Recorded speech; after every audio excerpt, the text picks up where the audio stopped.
Alright, so this is an out-of-box review of the Dune Sandcrawler from the Revell. Oops. So, I'm pretty sure this kit's from the late 70s, like 77, 78. And actually it says 85. So this is from 85. And the person I bought this with was used on eBay. The box is open, the bags are still sealed. It's molded in dark brown, burnt umber maybe. It's been so long since I've seen the movie that I can't tell you how accurate it is. Well, let's go over the instructions first. So I think this is when Revell and Revell Germany was still the same company, I think.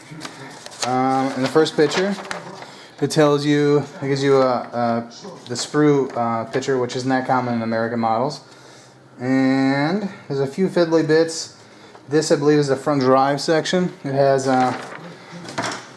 let's see, the front and rear,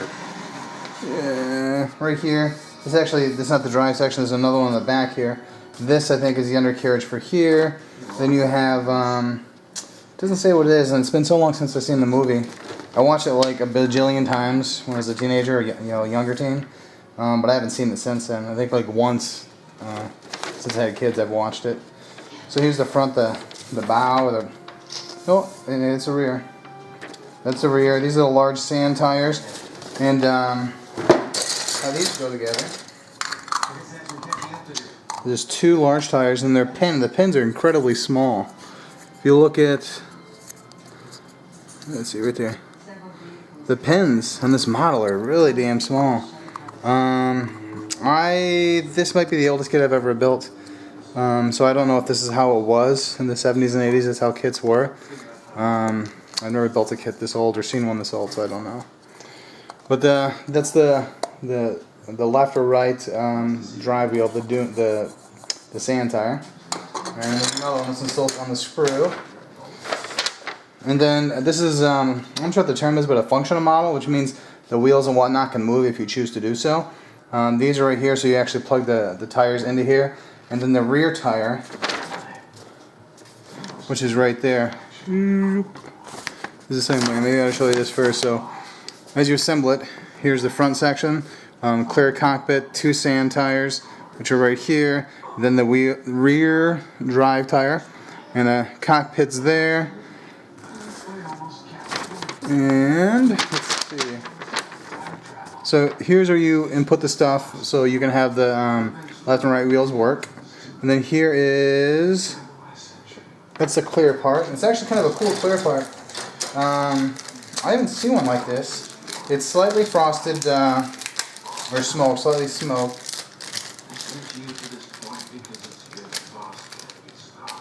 And what's so cool about it, it looks like, first of all, it's got texture. It's slightly ribbed in the inside. Maybe you can't see that, but there's no way you can see that. But it's slightly ribbed. Maybe you've seen it a little bit. You see that like fine film? It looks like the lines. It's slightly ribbed on the inside, on the sides as well. It looks like there's room for an inlay of some kind. Let me look real quick. Yeah, it looks like this goes to a frame, which is, yep, here it is. Still on the sprue. See if I can get it off. What a cool way. Oh, it's broken. So it's broken right here, which is an easy fix. This frame's broken. Not a big deal, easy to fix. Maybe I'll even pin it, but I don't think that's necessary because here's your canopy, and it goes in here. Let me double check. Yeah, that's right. I don't know if I have it. Yeah, that should be the right way. I think you slide it in actually. I think I'm doing it wrong. I'm trying to force it in.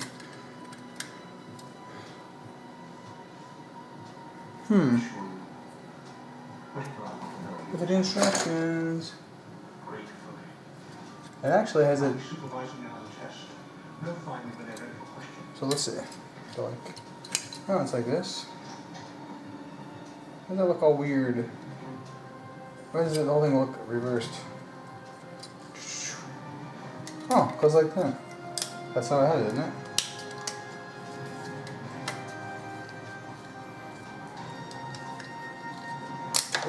Oh, I only broke the other piece totally off. Let's see.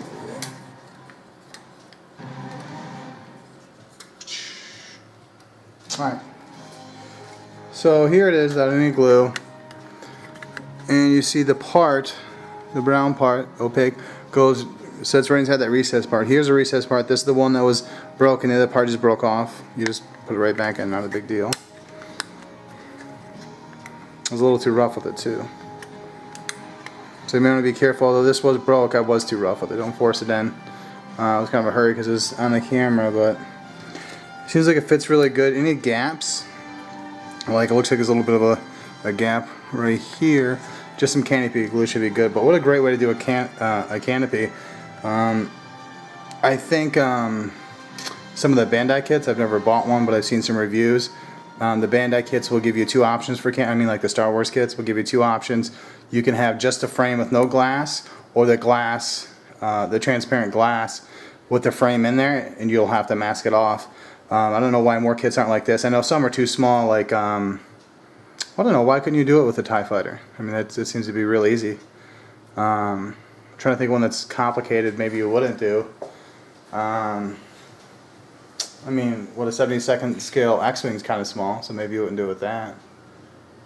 But I don't know why this isn't done more often. It doesn't truly cost much more money for the company. It's awesome. It's a great way. You don't have to worry about the masking or anything. I think it's awesome. I've never seen this before, but I've only built. Well, actually, I built a lot of planes, but that was when I was a kid. Mostly World War II, and I've never seen this. I've only built a couple of cars, and cars are like this, but that's indicative. It has to be like that. You have to do the glass like that. I've never seen anything like this, and I think that's awesome. I think makes the kit super cool. And I haven't seen any reviews of this kit before, but I know this I'm looking right at it. The Sandworms. People say that kit is so bad, it's the worst kit in the world. I guess one guy who's kind of known for making kits, he bought it and hated it so much that he made his own kit, which really isn't available anymore. But anyway, let's move on. Some more pieces, and this is so you can actually open and close the cockpit, which I don't think I would want to do. And shows you, there's that, just how to put on the canopy. So here is, that's what I want to get to. I want to get to the cockpit area. So let's see. So, and that's part of, let's find that piece.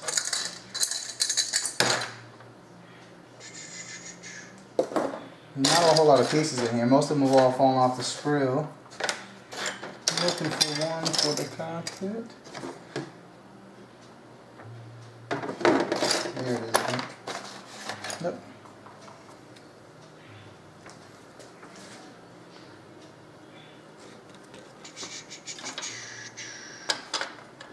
Oh, it's nothing for the cockpit, isn't it?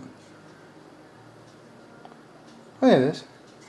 It goes right on front. So there it is. There's really no detailing on that at all. Let me get all these pieces and then I'll show you what I'm talking about.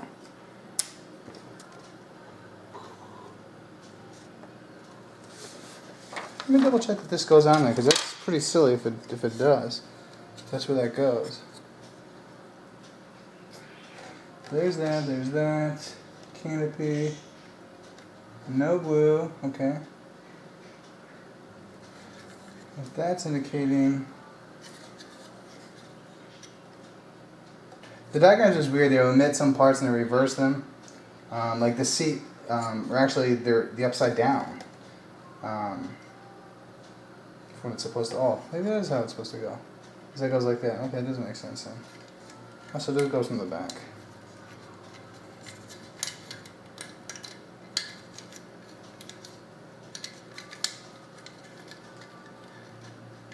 And what else? Let's see. So there's a joystick. I don't want to hunt around with a joystick.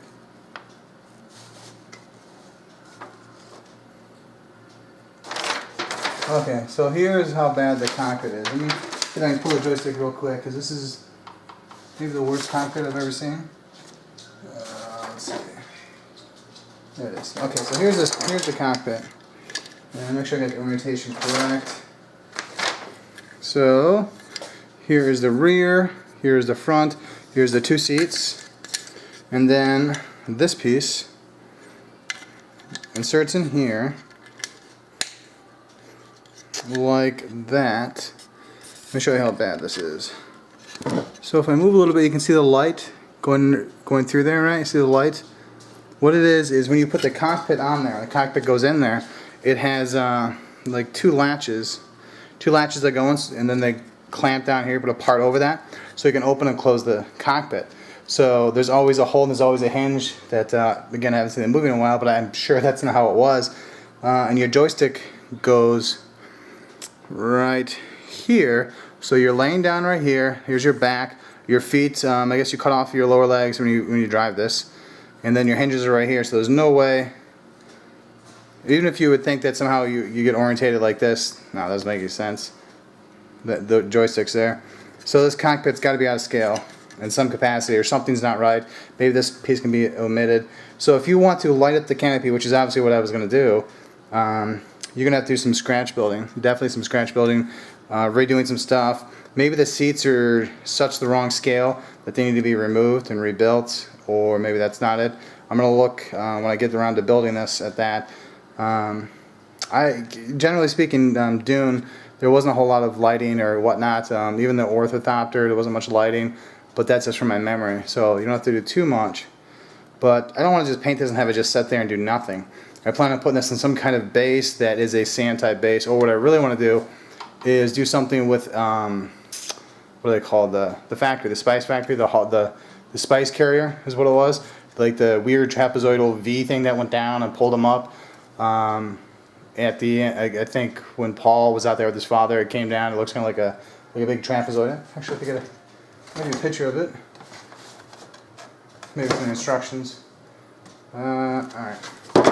So this is a cool kit to have. I like Dune a lot. It's kind of my favorite sci-fi movie, but I haven't seen it forever. It's not my favorite genre, but it's my favorite sci-fi movie, I think. But the kit is certainly lacking. They're expensive, man. They're like about $100 or so for the kit. Kind of not worth it, especially since the part count is so low. I'm gonna say like 24 parts, because there's a few small parts, and a fair percentage of those parts go to making the different parts move, the wheels and the everything else. And you know what I'm talking, maybe I'll put this together a little bit. So the kits are kind of pricey, about $100. I didn't pay $100 for it. I paid $100 for this and the orthopter over there. And I think like no one was like bidding against it, or maybe one person was bidding a little bit. So I got them pretty cheap. And I kind of want to get the sandworm kit, but everyone says that's a complete waste. Don't buy it. It's you know, total crap. So and no one really was bitching too much about this kit. So I think I'm probably gonna pass, especially since that's something. It seems like something that's so easy to scratch build that I don't see a huge reason. Once I'm just gonna dry fit this is just set it together.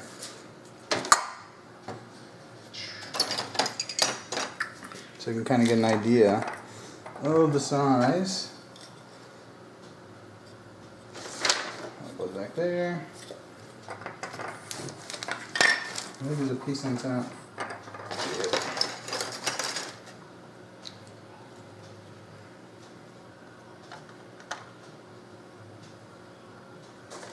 Alright, so there's a few other pieces, a couple of fender pieces, detail pieces for the front and the back. The whole undercarriage in the front's not on there, but you can't see anything. But, let me move it. So you can kind of see it. It's about front wheels, and there's guns that go off the. Ooh, we still can't make it. Back this out. There we go. So there's some guns, not guns, whatever they are. I don't know if they're guns or whatever. They look like guns that go off the front. The back wheel's about here. So it's about 9 inches long. It's not quite as wide as this. It's probably about here to here. So it's about 6 to 7 inches wide, I'd say. Not an impressive kit, really. Although I love the movie, I never liked any of the gear in there. The only thing that I liked was that spaceships were so different. And how they folded space was a little bit more realistic because it was so less cinematic than, you know, Star Trek and Star Wars. It was more bland, which to me added realism to it. And I kind of liked that, and I liked the various landers they had, the cargo ships or whatever that went up to the big Spice and Guild ships. I think it's called the Atreides. I can't remember what it's called. But as far as this kit goes, I love the movie. I love the books. I love the books so much. When I was getting ready to go to Kuwait for the invasion, I only bought 3 books, and one of them was Dune. That's how much I liked it, and I already read the book. I'd say this kit for $50, I think I'd buy it, maybe, iffy. If you don't really love the movie, don't buy it for anything more than like $40. But the truth is, you're really not going to find them for less than $80. And I paid $100, but I got 2 kits. I'm going to do the other review after this one. I think I would rather look for some aftermarket kits, which I don't really see any. There's one that's the Atreides Lander or something. And actually TrekWorks, I think, is doing a build series or did a build series on it. Either for him or for one of his clients, I can't remember which. But that one's much more interesting, and for what I saw, I think he just did like an intro or something about it. It looks like it's a lot more involved. It's a much better model to do than this one. But for this kit, actually I only paid $90 for both these kits, so that's a steal. But that's it for this one. Then now I'm gonna do another video on the Ornithopter, and that's it. Thanks for watching.